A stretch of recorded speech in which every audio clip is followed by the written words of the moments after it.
I was on my way to a convention, and I was with my friend Kim, who had not traveled a whole lot in her life. But today she was traveling with me and another friend, Sam. This was Kim's first time at the Dallas-Fort Worth airport. I need to tell you a little bit about this airport. It is a major international hub. It is a gigantic, enormous, crazy place. And if you're not familiar with it, it can be very overwhelming. There are about 5 different terminals. So first of all, you have to decide which terminal you're going to. There's a Terminal A, Terminal B, C, D, and E. And within each terminal, there are about 40 to 45 gates. And some of the gates have an A and a B part. For instance, there might be a 19A and a 19B, or a 36A and a 36B.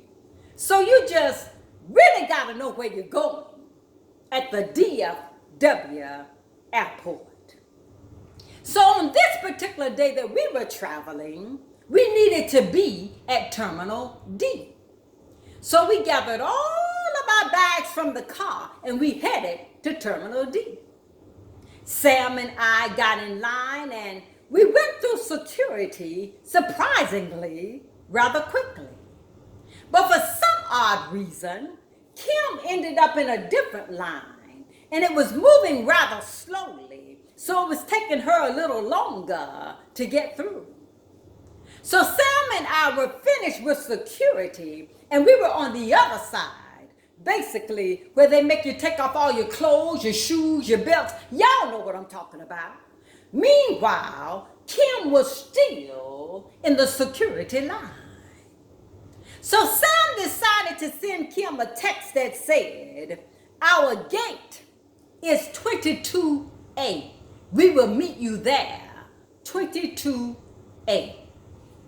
Kim received the text and responded by saying, "Okay." So Sam and I went to the gate and we sat down.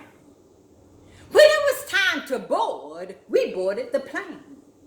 But Kim was nowhere in sight, and it was getting down to the wire.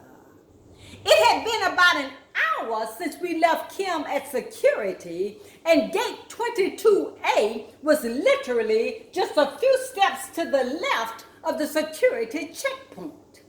So we just could not imagine what was taking her so long. And as we sat on the plane, we started to get more and more nervous. The flight attendant was talking about buckling our seatbelts and giving us all the rules and regulations. So we told the flight attendant that our friend Kim was not on the plane. And they made an announcement that could be heard over the entire airport. "Kimberly Dixon, please report to Terminal D immediately. The plane is about to take off." Now, y'all know it's bad when they start calling your name, right? So Sam decided to send Kim another text that said, "Where are you? What's happening?" But Kim did not respond. So we didn't know what was happening or whether or not she was going to make the flight. Finally, and I mean just seconds before they were about to close the cabin door, Kim ran into the plane and she sat down. She was sweating and her hair was plastered to her face, and she looked completely panicked. And we asked, "What in the world happened to you?" And Kim replied, "I received the text that said gate 22A, but I assumed that Sam meant A22. So I got on the little tram that takes you all around the entire airport, and I left Terminal D and went to Terminal A to go to Gate 22. I'll never forget the look on Sam's face as he said to Kim, if you would have just believed that what I wrote was what I meant, it would have saved you a lot of grief and energy. So here's the deal, y'all. Some of you know where I'm going with this.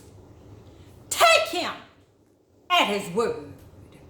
If we just do what God tells us to do and follow his instructions as printed, a lot of things in our lives would go a lot smoother.